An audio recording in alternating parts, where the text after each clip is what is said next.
Hey guys, Venice here with Venice Made That, and today we're making butter-poached lobster rolls.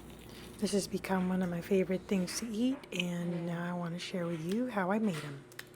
The first thing you want to do is go ahead and prep your lobster tails. Just get a pair of really good scissors and cut them up the belly side, I guess you can say, of the lobster tails, and just yank the lobster tail meat out of the shell.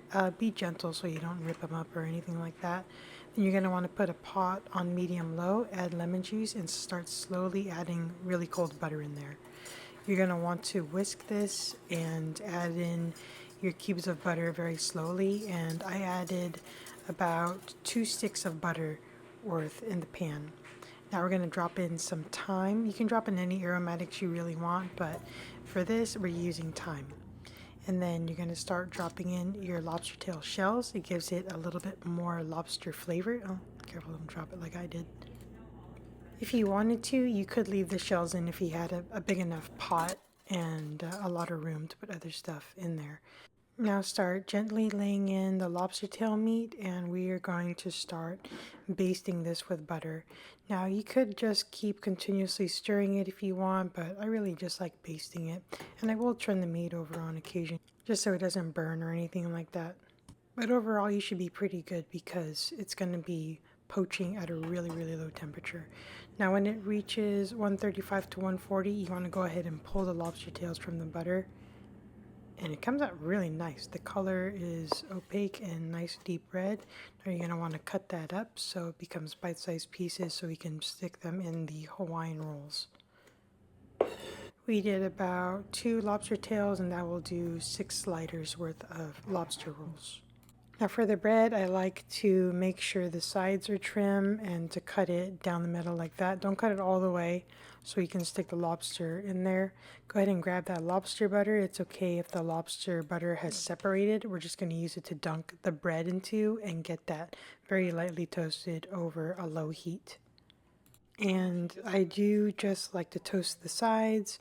I don't necessarily toast the top, but if you wanted to have really extra crispy lobster rolls, just toast the whole bread roll.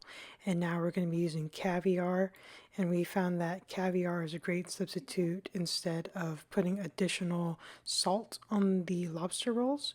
And now you can go ahead and start stuffing the bread full of pieces of lobster. Go ahead and divvy them up evenly, and you're going to top the lobster rolls with more butter if you want. You don't have to. This is completely up to you. And we're going to go ahead and start putting small amounts of caviar on top. And like I said before, this will add a saltiness and brininess to the lobster rolls. Hey puppy, how you doing? He's so cute. He's waiting. Let's try it out. That is just amazing. Wow. Wow. Wow. Wow. Get it?